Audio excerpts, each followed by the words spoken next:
The summer morning rose slow and swollen over the plains, as if the sky itself were reluctant to lift its heavy lid.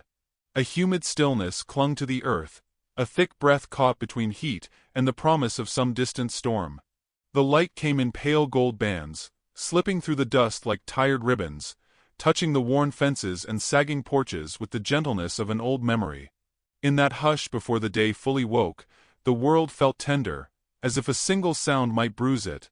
Liliane Crowhurst stepped onto her small porch with bare feet, letting the warm boards cradle her soles. She wrapped her arms around herself. Not from cold, for there was none, but from a familiar ache that lived somewhere beneath her ribs. Her dark hair, undone for the morning, curled slightly in the damp air. She breathed in the scent of sun-warmed earth and far-off rain, a smell that reminded her of the life she once imagined she would have. Gentle hands, a sturdy cabin, a laughter-filled table. But dreams were fragile things in the West, torn easily by wind or rumor, or the sudden turn of fate. Behind the thin wall of her own homestead, Rosemary Vale pinned freshly washed linen to a rope, her movements brisk but not unkind, as though she were trying to outrun the stillness of the morning.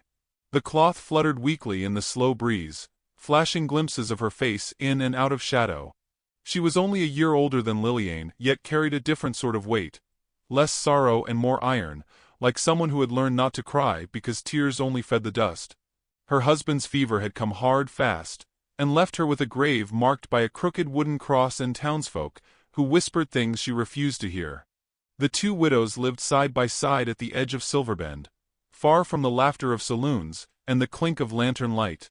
That edge was not merely physical but social, a boundary drawn by the sharp tongues of those who liked their world smaller, simpler, easier to judge.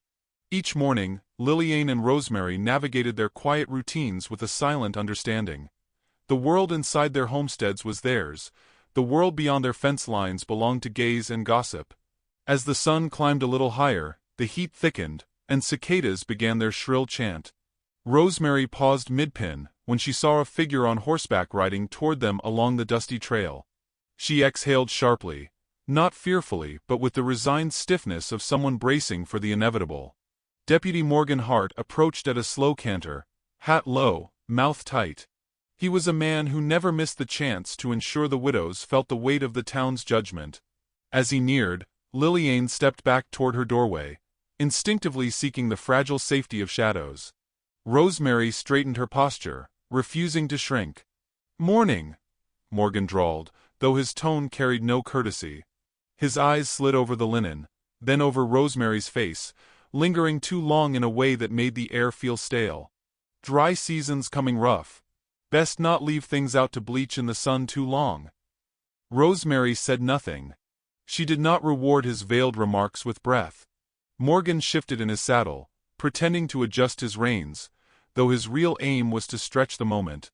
"Some women," he muttered, with a look that cut toward Liliane's porch, "ought to remember that too much independence can ruin a reputation faster than winter can kill a calf." Liliane's breath caught, soft enough that only the morning heard it. Shame wasn't a stranger to her. It lived in the low dips of her voice, in the hesitations she had learned to hide. Rosemary, jaw tightening, stepped forward by one measured inch, not protective but unwilling to let silence give Morgan victory. He tugged the reins sharply, turning his horse in a swirl of dust. "Just looking out for the good of the town," he called over his shoulder, pride disguised as duty. Then he rode away, leaving the widows to the sinking quiet that followed. For a long moment, neither woman moved. The cicadas filled the space, the heat pressed down, the dust settled.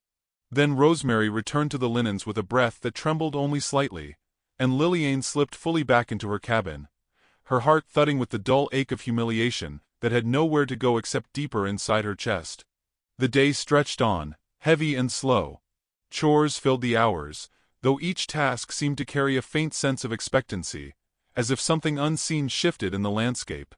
The widows did not speak of Morgan's visit. There was no need. The hurt of it hovered between them, familiar as a third presence. By late afternoon, the sky turned a deeper shade of bruised lavender, thick clouds gathering like cattle at dusk.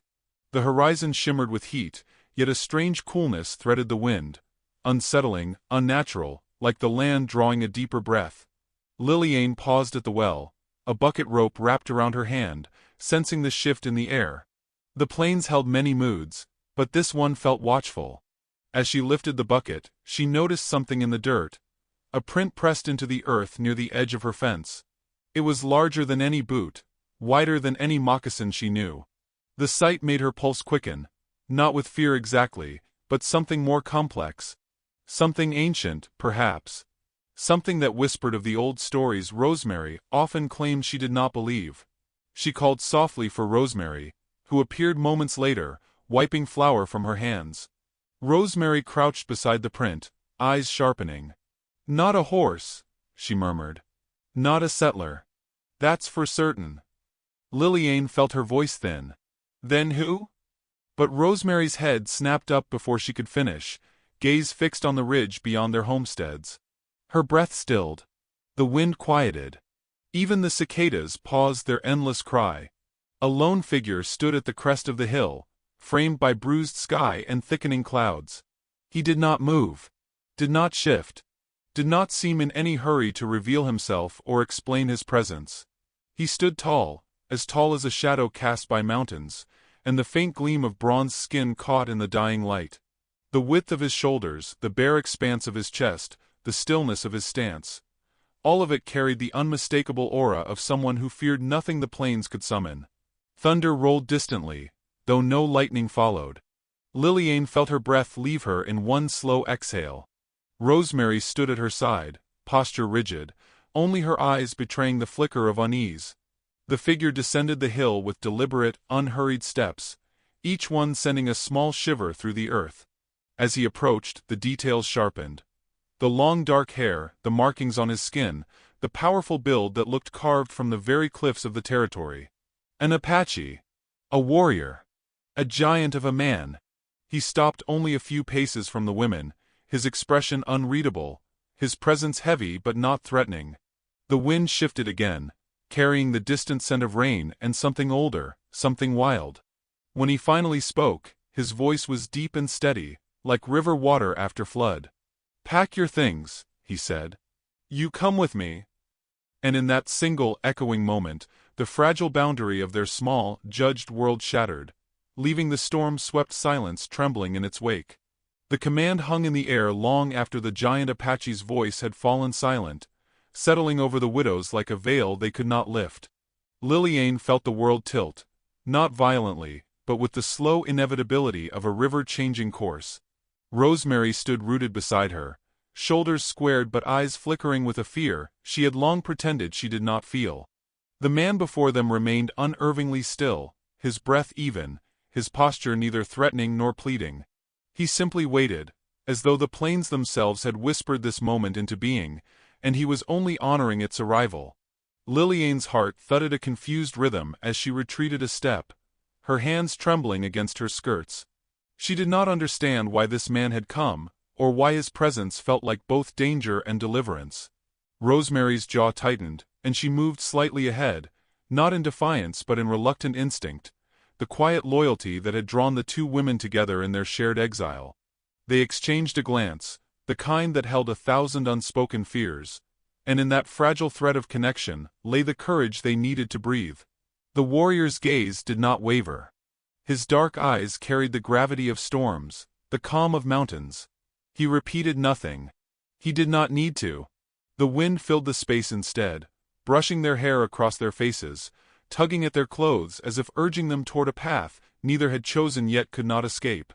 Rosemary found her voice first, though it came out thin and scraped raw. "Why?" It was not a protest, just a breath torn from a heart too tired to pretend certainty. He studied her for a long moment. Then, "Danger comes. You leave now." The words were sparse but carried a weight that rippled through the air like thunder beneath the earth. He turned his head slightly, scanning the horizon as if listening to something distant and unseen. Liliane swallowed hard, her throat burning with a fear that was too tangled to name. She felt the old ache rise, memories of the town's whispers, the cold shutters slamming when she walked by, the loneliness that hollowed her bones in the long nights. In those memories lived a truth she hated. No one in Silverbend would come if danger truly fell upon her. Not a soul would lift a hand. Perhaps the warrior knew that.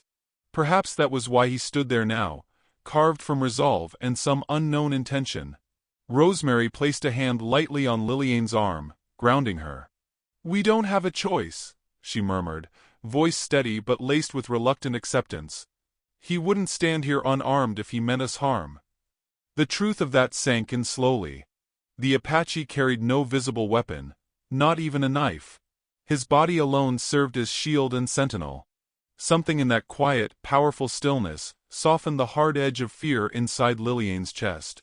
They moved then, with hesitant steps back toward their cabins. Every footfall felt like stepping deeper into a story the world had set aside for them long ago, a wild, unknown one. Lillian gathered a shawl, her small Bible, and a tin of matches. Rosemary packed flour, her mother's locket, and a woven blanket frayed with years. Their hands shook not from dread alone, but from the strange certainty that the life they were leaving behind had already begun to release them. Outside, Thunderwalker, she did not yet know his name, but sensed it thrumming beneath his silence, waited without impatience. The setting sun spilled copper light across his shoulders, painting his skin with heat and shadow. When they emerged, burdened with the remnants of their quiet lives, he stepped forward and took both their heavy trunks as easily as a man lifting children. Not a grunt. Not a strain. Only a silent acknowledgement of the responsibility he had assumed. "Follow," he said, turning down the path that cut between their homes and the vast, shimmering plains beyond. The widows exchanged another glance, half fear, half fragile hope, and obeyed. The journey began in thickening dusk. The air, swollen with the threat of rain, clung to their skin like invisible hands. Their footsteps whispered in the dust as cicadas droned their endless chorus. The town faded behind them with surprising ease, swallowed by the rolling hills and rising shadows. Each step carried them farther from the familiar cruelty of Silverbend, farther into a world that breathed with older rhythms. Thunderwalker walked ahead, his strides steady and unbroken. He never reached back, yet somehow remained aware of every falter in their steps. When Rosemary stumbled on a loose stone, he paused instantly, turning just enough to ensure she regained balance. When Lillian slowed from fatigue, he adjusted his pace without drawing attention. These gestures, small, almost invisible, wove themselves into the fragile tapestry of trust forming in the gathering darkness. Hours passed with the unhurried certainty of a summer night. The sky deepened into velvet, pricked with stars bright enough to burn. A moon, half-shaped and pale, rose slowly, casting silver ribbons across the shifting land. Lillian found herself listening to the soft rhythm of their footsteps, to the distant hooting of an owl, to the steady breath of the man leading them into unknown territory. Rosemary walked close, their shoulders sometimes brushing, grounding both women in their shared vulnerability. Eventually the landscape changed. The plains dipped into a narrow valley carved by wind and memory. Juniper trees dotted the edges. A faint stream murmured nearby, its voice low and soothing. The valley felt strangely untouched, like a sacred space hidden from the world's cruelties. Thunderwalker stopped near a ring of stones arranged with careful intention. He set down their belongings with reverence, as though placing them within a sanctuary rather than a camp. Lillian's voice trembled as she finally spoke into the night. Are we safe here?" He studied her face, reading something deeper than the words. "This place sees true," he said simply. "Here, no lies follow." He turned his gaze toward the mouth of the valley, where darkness pooled thick and silent. "Danger will not reach you tonight." Rosemary stepped closer, searching his expression. "What danger?" For the first time, a flicker of something, pain, memory, warning, crossed his eyes. He did not answer. Instead he stepped away from them, closer to the shadows, his posture becoming that of a sentinel carved from the land itself. Lillian felt a cold thread of unease wind through her stomach. But beneath it pulsed another feeling, unexpected, bewildering: safety. Safety not born from promises but from presence. The women settled near the stone circle, exhaustion seeping into their bones. They whispered quietly of fear and confusion, but also of the strange gentleness hidden in the warrior's silence. As sleep tugged at their heavy eyes, the valley wrapped around them like a quiet hymn. Just before surrendering to rest, Liliane looked toward Thunderwalker's silhouette. He stood unmoving, eyes fixed on the ridge, waiting, listening, guarding. And then she saw it. Far in the distance, a lone flicker of torchlight cresting the horizon, growing brighter with every heartbeat. The first light of dawn seeped into the valley like a whispered blessing, pale and shimmering, softening the world into shades of gold and silver. Liliane stirred before Rosemary did, waking to the cool hush of air that held the scent of damp stone and crushed juniper. For a moment she forgot where she was. The earth beneath her felt unfamiliar but strangely comforting, as if the valley itself had wrapped her in a careful cradle. When memory returned, the warrior, the journey, the distant torchlight, it did not crash into her with fear. Instead it settled slowly, like sediment drifting to rest at the bottom of a clear stream. Thunderwalker stood several paces away, exactly where she had last seen him, posture erect yet calm, watching the ridge as though he could read the land's thoughts. The faint morning glow traced the edges of his broad shoulders, giving him the stillness of a carved guardian. Liliane rose quietly, hesitant to disturb Rosemary's sleep, and moved toward the stream that murmured through the valley. The water was shockingly cold when she cupped her hands into it, but its purity cleared the last remnants of night's fog from her mind. She caught her reflection in its surface, a face paler than she remembered, eyes shadowed not by hardship but by something else, something awakening. When she turned, she found Thunderwalker watching her. Not intrusively, not possessively, simply observing, the way the land might study the sky. She felt no need to shrink under his gaze, though her pulse quickened like a nervous bird. He approached slowly, each step deliberate yet silent, until he stood a respectful distance away. "You rest?" he asked, voice low and steady. She nodded. "Better than I have in a long while." A flicker of understanding crossed his face, revealing a softness beneath the stoic exterior. "Valley gives quiet," he murmured. "Quiet can mend things people break." Before she could answer, Rosemary pushed herself upright, hair tousled, eyes sharp despite the rough night's rest. She joined them with a cautious glance at the horizon. The torchlight from the night before was gone, leaving nothing but the morning's fragile peace. Yet Rosemary's expression carried the residue of unease. "Was someone following us?" she asked, her voice edged with suspicion. Thunderwalker hesitated, as though weighing how much truth the morning could bear. "Not yet," he said finally. "But they will. Valley hides you, not forever." Rosemary crossed her arms, the gesture both defensive and thoughtful. "Why would anyone come after us?" He looked toward the direction of Silverbend, where the plains met the swollen sky. "Men who do not understand fear what they cannot name," he replied.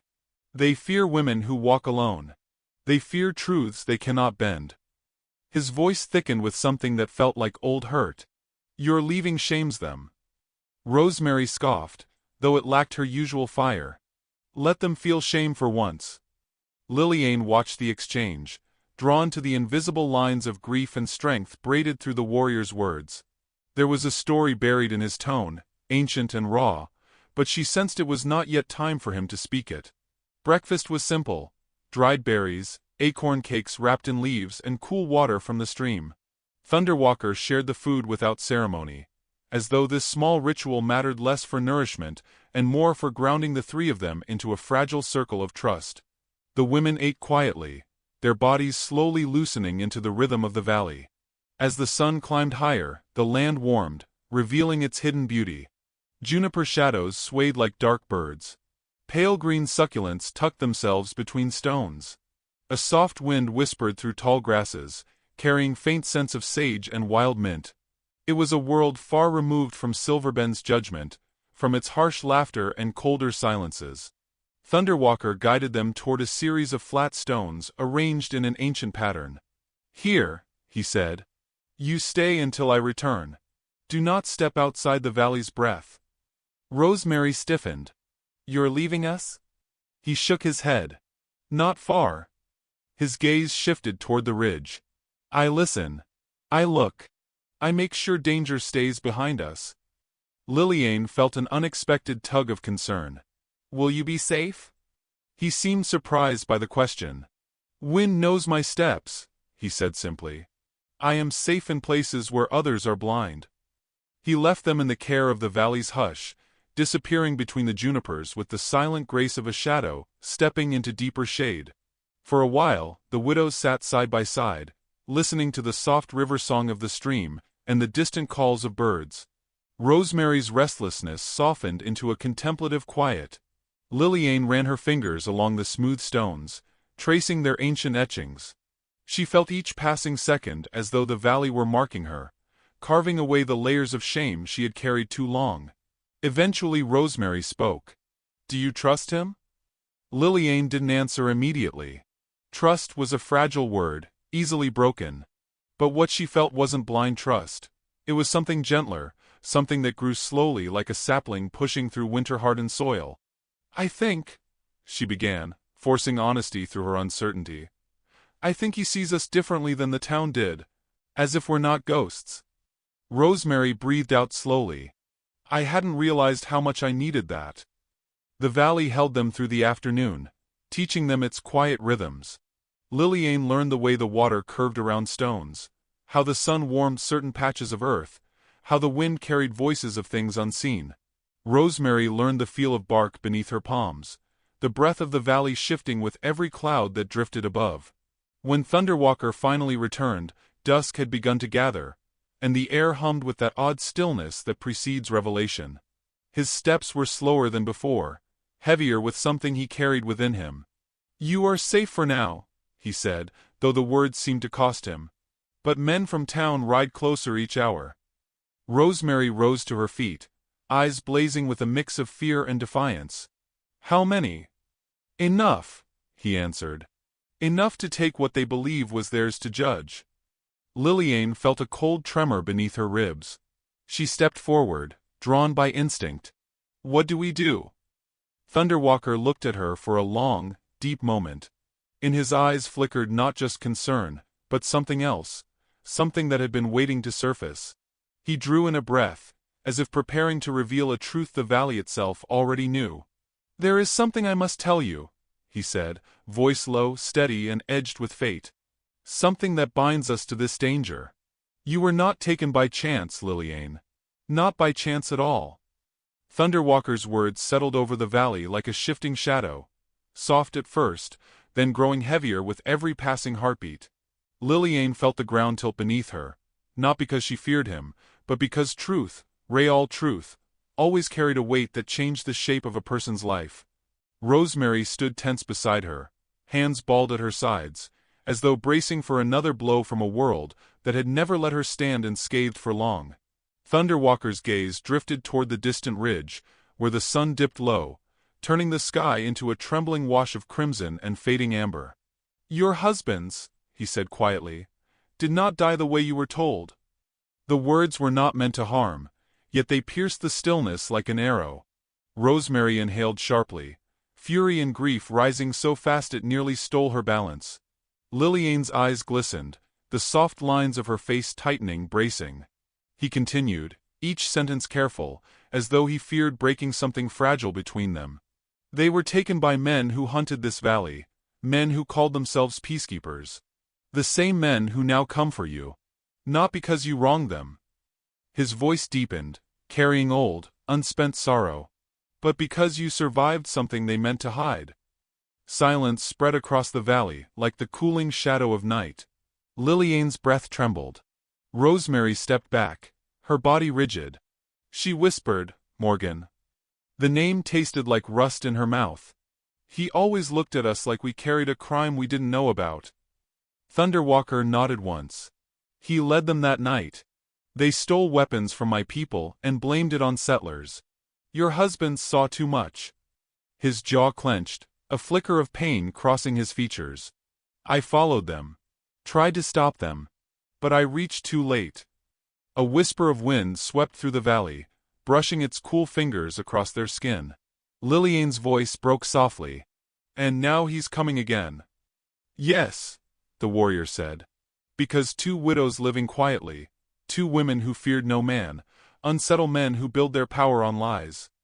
Rosemary's face darkened with a storm of her own. She looked toward the path beyond the valley, her eyes sharp as flint. "Let him come," she murmured. "I'm done being afraid." Thunderwalker stepped closer, not looming but grounding, like a tree growing between them and the world. "Fear keeps the living alive," he said gently. "Do not throw it away." His gaze softened as he met Liliane's eyes. "But do not bow to it either." The valley seemed to breathe around them, holding them close as if sensing the fragile tremor beneath their resolve. Liliane felt the truth thrum through her ribs. She had been running from shadows long before the Apache warrior found her. But this, standing in the valley's golden dusk, facing the truth of her past, was the first moment she felt the faint pulse of her own strength. They built a restless fire as twilight deepened. Rosemary carried wood with purposeful steps, her movements sharp but controlled. Liliane arranged the stones carefully, the heat of the flames warming her chilled hands. Thunderwalker remained near the edge of the valley, watching, listening, his posture taut with quiet vigilance. The valley, so serene hours ago, now felt wound tight with unspoken tension. Rosemary finally broke the silence, her voice low but steady. "Why did you bring us here? If danger follows us, why not leave us in town where the sheriff could protect us?" Thunderwalker's eyes flashed with something fierce and sorrowful. "Sheriff Buckhannon grows old and tired. He would protect you in his heart, but not against his own deputy. And Morgan fears no law written on paper." He shifted his weight, the embers of the fire reflecting in his dark eyes. "Here, you are beyond his reach for now. And here, I can keep watch without chains of white men's laws on my hands." Rosemary looked away, biting her lip. Liliane watched Thunderwalker's face, studying the scars that traced faint paths along his skin. "You lost someone too," she whispered softly. "Didn't you?" He did not answer immediately. The fire crackled between them, throwing shadows along the stone walls of the valley. When he finally spoke, the words carried the quiet ache of a wound that had never truly healed. "My sister," he said. "Men like Morgan took her because she walked alone. They said she trespassed where she should not. They buried her in lies." His voice dropped. "I swore no woman would be stolen again while I still walked the earth." Liliane felt her throat tighten. Rosemary looked down, grief and empathy softening the steel in her posture. Thunderwalker had not taken them as captives. He had taken them as someone who refused to let the world break women the way it had broken him. Time shifted slowly after that, each heartbeat aligning with the crackle of flame and the whisper of wind. The valley felt alive, holding its breath with them, waiting. Night fell fully, wrapping them in cool darkness. Stars scattered across the sky like silver grains spilled from a shaken hand. Thunderwalker guided the widows to the shelter of a low overhang, where the rock formed a natural protection against wind. Liliane settled on a woven mat he had brought earlier, the scent of juniper drifting up from the fibers. Rosemary rested beside her, shoulders brushing lightly. "Will they find us tonight?" Rosemary asked in a hushed tone. Thunderwalker shook his head. "Not tonight." They searched the foothills still. The valley's path hides its own steps. For a moment, all three sat in companionable silence. Then Thunderwalker rose, standing tall against the starbright sky. "Sleep," he said. "I will keep watch." Liliane's eyelids grew heavy, her mind tangled with memories of her husband's gentle laugh, of Rosemary's stubborn resilience, of Morgan's cold stare, of Thunderwalker's quiet strength. A strange certainty settled within her, warm and steady. They were not broken women anymore. Not here. Not now. But sleep, even in the valley, did not come easily. Hours passed in drifting half-dreams until a sound pierced the quiet, a distant rumble, faint yet unmistakable. Hooves. Many of them. Liliane jolted awake, heart hammering. Rosemary's hand flew to her arm. Thunderwalker was already standing at the mouth of the valley, body rigid, eyes narrowed toward the horizon where a faint glow pulsed like the ember of a coming storm. He turned toward them, voice low but urgent. "They ride faster than I hoped." Fear cut through the valley like a sudden cold wind. Liliane rose, breath catching. Rosemary's jaw clenched. Thunderwalker stepped closer, and for the first time his voice carried a tremor of something dangerous, something undeniable. "They are not coming to take you back," he said. "They are coming to bury what they could not control." And behind him, the ridge lit with the glow of torches cresting into sight. The valley held its breath as the glow of torches crested the ridge, their light trembling like sparks torn from the sun. Liliane felt the ground shift beneath her feet, not from the thunder of hooves but from the truth settling deeper inside her bones. The life she once clung to had dissolved, and the only path was forward into whatever storm approached. Rosemary stood beside her with fists clenched, her expression sharpened into something fierce, as though the valley itself had set a flame inside her chest and dared anyone to smother it. The first riders appeared on the ridge, silhouettes stamped against the bruised sky. Their horses snorted, restless, sensing the tension strung thick in the air. At the front rode Morgan Hart, his jaw set in a hard line, hatred flickering like oil-fed fire in his eyes. He raised a hand, signaling his men to stop, and their torches wavered in the wind, casting long shadows across the valley floor. "Bring them out," Morgan called. His voice cracked sharply, echoing off the rock walls. "The widows belong to town, not to the likes of you." Thunderwalker did not step back. "They belong to no man," he answered, voice low but carrying the weight of the stone beneath their feet. Morgan laughed, but the sound trembled at the edges. "You think you can hide them here? You think the law won't reach you?" His torch pointed toward Rosemary. "They're coming home. They don't get to choose." At the word choose, something inside Rosemary snapped loose. She stepped forward, past Thunderwalker's shoulder, and the movement was so sure, so sudden, that even Morgan's horse stamped nervously. "I do choose," she said. Her voice reached the ridge, unwavering. "And I choose not to return to a town that buried the truth with my husband." Morgan's mouth twisted. "You don't know what you're talking about." Thunderwalker's gaze sharpened. "They know enough." Liliane felt her own courage rise, quiet but undeniable. She moved beside Rosemary, their shoulders touching. "We're not going back," she said. The trembling in her voice wasn't fear, it was the cracking of old chains. The men shifted uneasily. They had expected trembling, begging, collapsing. They had not expected two widows standing like rooted pines.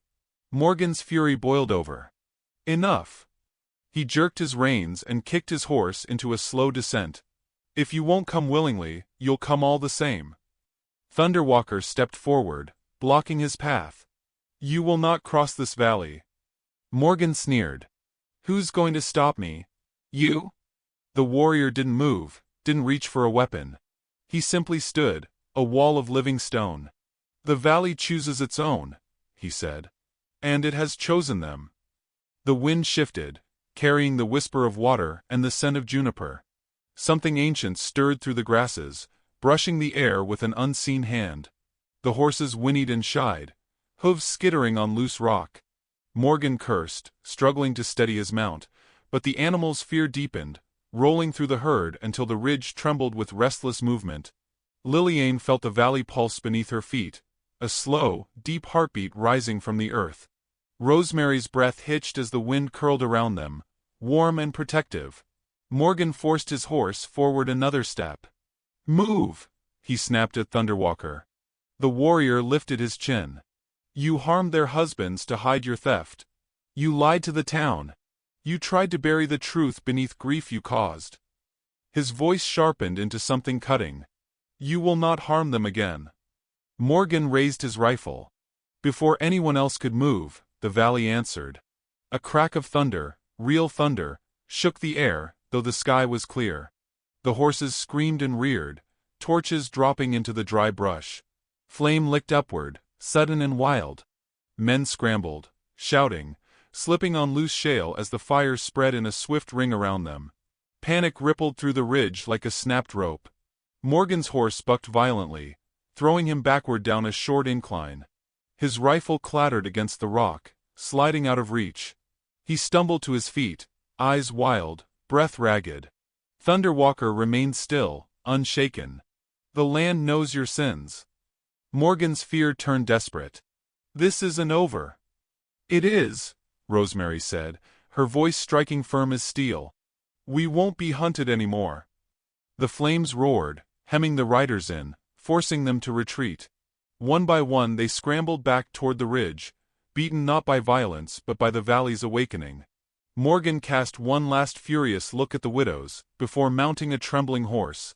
Then he fled with the others, their torches disappearing into the night like dying stars. Silence settled slowly, carried on smoke and wind. The fire thinned, leaving charred earth at the ridge's edge but sparing the valley floor. Liliane released a shaky breath, realizing she had been holding it for what felt like forever. Rosemary's shoulders sagged with relief, but her eyes shone with a fierce new clarity. Thunderwalker approached them, his expression softened by something almost reverent. "You stood," he said quietly. "Both of you." "We had to," Liliane whispered. "No," he corrected gently. "You chose to." The valley exhaled around them, warm as an embrace. And then, from the darkness beyond the ridge, came the faint, unmistakable sound of another set of hooves, moving alone. The sound was slower, measured, unlike the frantic retreat of Morgan's men. It carried a weight that felt older, heavier, as though whoever approached had not come to take, but to reveal what remained hidden in the ashes of truth. Thunderwalker turned toward the dark curve of the path, muscles tensing, while Rosemary and Liliane stepped instinctively closer to him. The valley seemed to gather itself once more, preparing to witness whatever destiny now rode toward them. Its echo rolled softly over stone,